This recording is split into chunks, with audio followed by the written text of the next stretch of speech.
আমার কলেজের বাইরে মানুষগুলো আছে জাহান্নামে যাবে চারটা কারণে, বড় কারণ চারটা, জোরে বলেন কয়টা? মা সালাকাকুম ফি সাকার, কি কারণে তোমরা জাহান্নামে যাচ্ছ? কলু লাম নাকু মিনাল মুসাল্লিন, প্রথম কথাটাই বলবে আমরা নামাজ পড়তাম না। 2 নাম্বার ওয়ালাম নাকুনুত ইমুল মিসকিন, আমরা মিসকিনকে খেতে দিতাম না। রাসূল 2টা আমলের বেলায় খুব বেশি চাপ দিছে, তুতিমুত আম ওয়া তাকরাউস-সালাম। আলহামদুলিল্লাহ বলেন না। 2টা আমল রাসূল বলছে, একটা হলো মানুষকে খাওয়াবা, 2 নম্বরে রাসূল বলছেন মানুষকে সালাম দিবা। মুসলিম আছে যেখানে এই 2 জিনিস সেখানে আছে না নাই? মজার হাদিস শোনাই, আল্লাহ রাসূল বলেছেন যারা মিসকিনকে খেতে দেয়, যারা দান সদাকা করে, কি করে? পৃথিবীতে যত সওয়াবের কাজ করেন একটার বদলা 10টা পাবেন, অথবা একটার বদলা একটা পাবেন। কিন্তু এমন একটা আমল আছে যে আমলটা করলে রাসূল বলছেন একসাথে 3টার সওয়াব পাবা।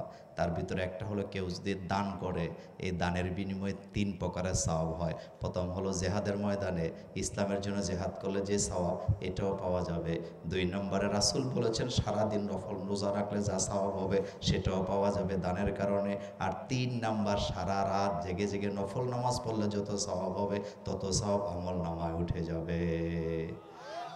কাজ একটা, সওয়াব 3 প্রকার। বলেন কাজ কয়টা? কিন্তু সওয়াব কয় প্রকার?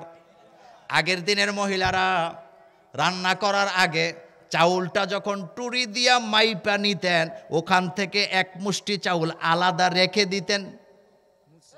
বাফের ভাই ফাটনের লিগা, কি লিগা? এই তো মিসকিনের। এখন আর আছেন এটা? দেখছেন নি অবস্থাটা? বলেন তো। আল্লাহর নবী বলেন দান সদাকা এমন এক জিনিস, আদাবুল মুফরাদে আসছে, বিশ্বনবীকে প্রশ্ন করা হয়েছে, হুজুর আব্বা আম্মার আযাব, আব্বা আম্মার কবরের আযাব বন্ধ করে কোন আমল? আব্বা আম্মার আযাব, কবরের আযাব বন্ধ করে কোন আমল? আল্লাহ নবী বলেছেন একটা আমল ছেলে মেয়ে যদি করে মা বাপের আযাব কবরে বন্ধ হয়ে যায়, আর সেটা হলো সন্তান যখন মা বাপের জন্য দান করে সাথে সাথে মা বাবার কবরের আযাব বন্ধ হয়ে যায়। আবার মনে মনে কয় না মোল্লা ভাই বোধহয় কালেকশনের দিকে যাইব। আমি কালেকশনের মানুষ না। আমি আপনাকে বুঝাচ্ছি, আগের দিনের মহিলারা, মায়েরা, বোনেরা রান্না করার যেই পরিমাণ রান্না করতে চাউল নিছে, ওখান থেকে 1 মুষ্টি চাউল আলাদা করত। কথা কন না কেন? আর এখন খাইতে বলে ভিক্ষা দেয় না, রিক্সা দিয়া কোনো কানা অন্ধ লোক মাইক দিয়া ডাইকা ডাইকা ভিক্ষা করে। এবার দোকানে বয়ে বয়ে হিসাব করে তার মাইকের দাম কত, তার রিক্সার দাম কত, তারে ভিক্ষা দেওয়া যাবে না, তে বড় লোক। এ কথা বলুন না, লোক আছে না নাই? এবার সহি মুসলিমের হাদিসে রাসূল বলতেছে তোমার কাছে যদি কেউ ভিক্ষা চায়, কিছু চাইতে আসে, ঘোড়ায় চড়ে। কিসে চড়ে? তখনকার সময় ঘোড়া আর এখন প্রাইভেট কারো সমান না, কারণ তখনকার সময় ঘোড়া ছিল সবচেয়ে দামি যানবাহন। রাসূল বলতেছেন তোমার কাছে কেউ যদি কিছু চাইতে আসে আর সেটা যদি ঘোড়ায় চড়েও আসে, তুমি তাকে নিষেধ করবে না, তোমার কাছে যা আছে তাই দিয়ে দিবে। সুবহানাল্লাহ কর না কেন? কথা বুঝাইতে পারি নাই?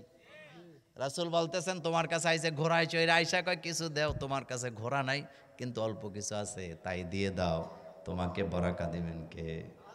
আমার দেশে কয় তারে ভিক্ষা দিচ্ছে রে, তার বাড়ি আছে, তার ঘর আছে, ছেলে মেয়ে আছে, তে খাইছতে জ্বালা ভিক্ষা করে, এরকম টোকান্না নাই? শহরের বাড়িগুলা এখন তো ফ্ল্যাট বাড়িতে আর ভিক্ষার কোনো সিস্টেম নাই, দারোয়ানের ঢুকতে। কথা কয় না কেন? ফ্ল্যাট বাড়িতে যারা থাকে, আমিও এর মধ্যে একজন, আমি তো আলাদা না, আপনাদেরকে মজার কথা বলি। আমি কুরবানি ঈদের সময় কতগুলা গোশত রাখছি যে এরা আসলে দেমো, এইবারই ঘটনা, এই ঈদে ঘটনা। পরে দেখি লোকজন আর আসে না। পরে আমি জিজ্ঞেস করলাম কিরে গরিব তো আসলো না, কয়েক দারোয়ানরা গেটে ঢুকতে দেয় না। চিন্তা করেন তো কতটা নিষ্ঠুর হচ্ছে আমরা দিনে দিনে। আগের দিনের বাড়িগুলো ছিল কাঁচা, ছনের গড়, টিনের গড়, বিটি পাকা গড় পুরা গ্রামে 1-2টাও ছিল না, কিন্তু মানুষগুলোর হৃদয়টা ছিল পাক্কা।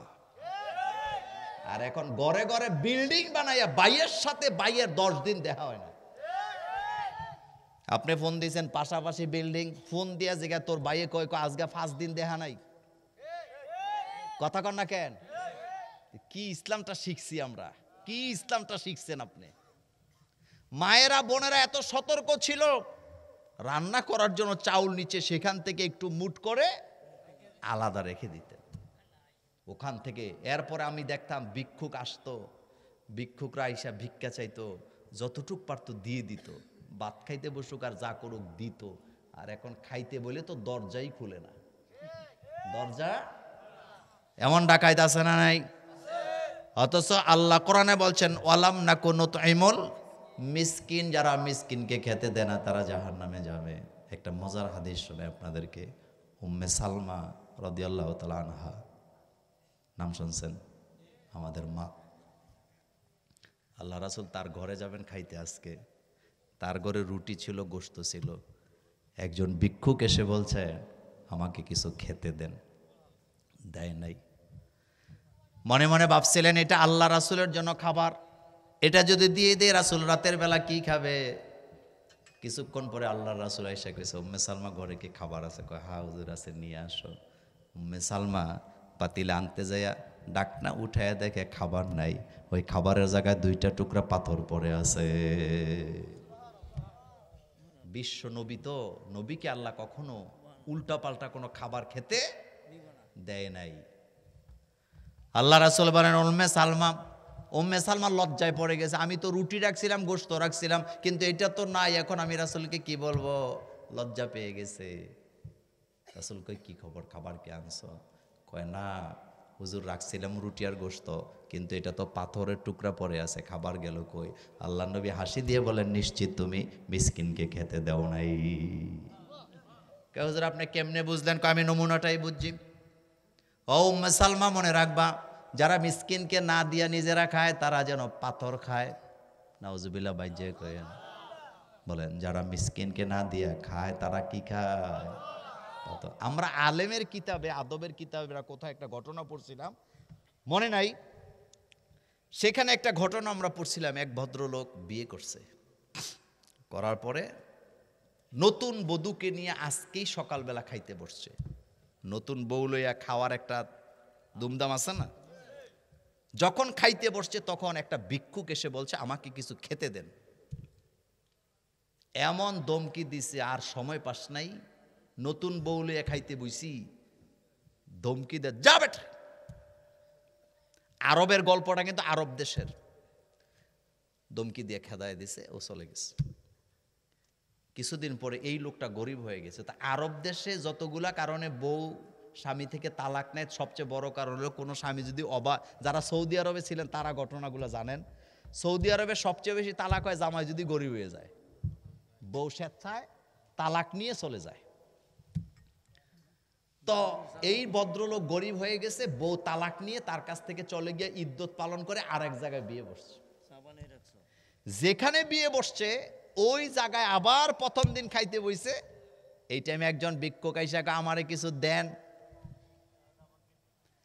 কথাটা বলার সাথে সাথে স্বামী খাবারের প্লেটটা নিয়ে হাতে নিয়ে স্ত্রীকে বলতেছে যাও তুমি এই লোকটাকে অর্থাৎ ভিক্ষুককে দিয়ে আসো। তো স্ত্রী প্লেটের থালা নিয়ে গেছে। যাওয়ার পরে প্লেটের থালাটা যখন স্ত্রী ওই পুরুষটাকে দিতেছিল, চেহারার দিকে তাকায় দেখে এটা আগের স্বামী যারা তালাক দিয়ে আইছে। দেখার সাথে সাথে মহিলা বেহুশ হয়ে পড়ে গেছে। স্বামী দৌড়ে যায়, এই তুই আমার স্ত্রীর সাথে কি করছ? আমার বউ বেহুশ হইল কেন? কয় স্যার আমি কিছু করি নাই। তো বেহুশ হইল কেন?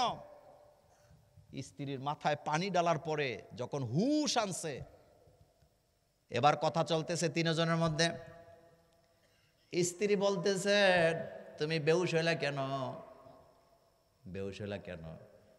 আমি বেহুশ হয়েছি এই কারণে, আপনি যে আমাকে প্লেটটা দিছেন খাবার দেওয়ার জন্য, যে পুরুষটাকে দিতে গেছি আল্লাহর কসম এটা ভিক্ষুক ঠিক, তবে এটা আমার আগের স্বামী। কি বুঝছেন আপনি? এটা আমার আগের স্বামী। এবার ওই পুরুষটা বলতেছে আমি আল্লাহর কসম করে বলি তোমরা খাইতে বসছিলাম। স্বামী বলতেছে তোমরা, এই পুরুষ যদি তোমার স্বামী হয় তাহলে আমিও আল্লাহর কসম করে বলি তোমার এই লোকের সাথে যেদিন বিয়ে হয়েছিল, তোমরা যেদিন খাইতে বসছিলা, তোমাদের দরজায় যেই ভিক্ষুকটা ভিক্ষা চাইছিল সেটা ছিলাম আমি। সে আল্লাহর ক্ষমতা এখন আর নাই, এখন আর নাই। তাহলে আজকের ওয়াজ থেকে যাওয়ার পর আমি আপনাদেরকে অনুরোধ করি, পকেটে বাংতি টাকা রাখবেন, এই আমলটা ছাইরেন না। 2টা টাকা হইলেও ভিক্ষুককে দিয়েন।